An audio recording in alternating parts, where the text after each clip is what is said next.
Everybody's got one. One of three in the world. Still alive.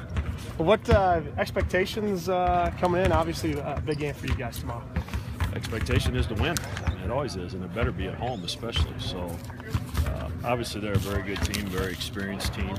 And then, having the ability to add Thomas to their lineup, someone that was an all-conference player in Conference USA, just bolsters what was already a very experienced and good lineup. So it'll be a heck of a test for us, but we've got to prepare to win.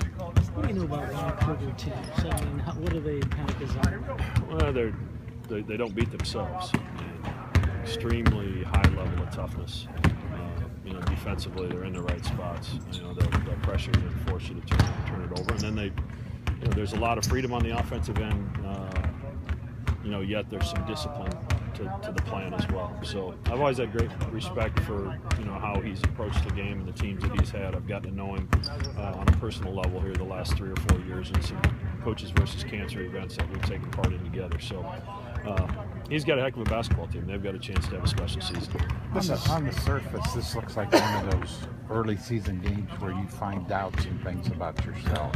Do you kind of view it that way? Or? Well, we're going to learn about ourselves regardless of what transpires tomorrow night because we're going to play a team that might be as good as any team will play all year long. There's certainly a handful of teams that are that talented. So a team like that's that experience exposes your weaknesses and teaches you ways and things that you have to fix moving forward. And to have that happen in the middle of November is a positive.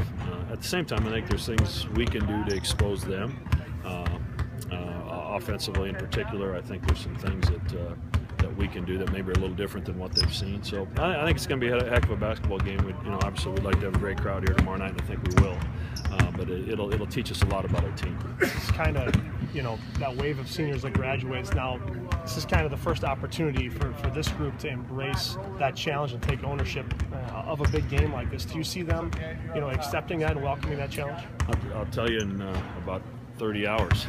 None of them have been in this situation before. None of them have played a big game, home or away, of this magnitude. So there's going to be some anxiety, I'm sure, some anxious energy, which is natural, and how quickly we can settle down and be able to do what we do is going to be really important. So I like the way we're moving. We're moving the right direction as a team, and that's important to me. We had a great practice yesterday, coming off a game day, so that was encouraging to see, and we need to build on that today. Are you more leery of their inside attack or their perimeter guys? I think you have to be worried about both. Obviously, Hield is, he's one of the premier perimeter players in the country.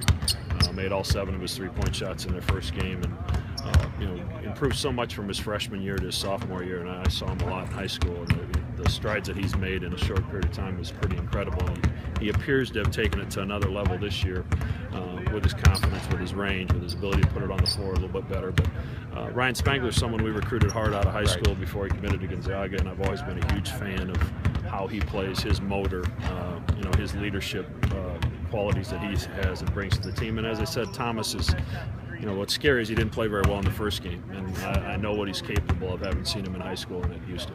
Talk about the matchup inside with your big guys and their big guys. What's that going to be like?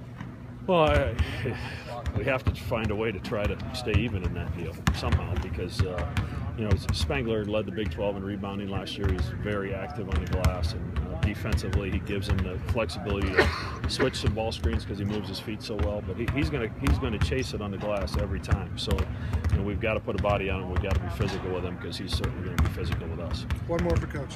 When you look at what Toby's done offensively so far, do you see his confidence growing, and did you expect him to assert himself as early as he has? I was glad he had a good game in the last game because he had been practicing really well. He played well in our close scrimmage, and there were some really positive things happen. And then when the game started, when the games came around, he didn't play quite as well. So all the hard work, you'd like to see it pay off, and I think he goes into this game feeling much better. But he's got a heck of a challenge ahead of him as well.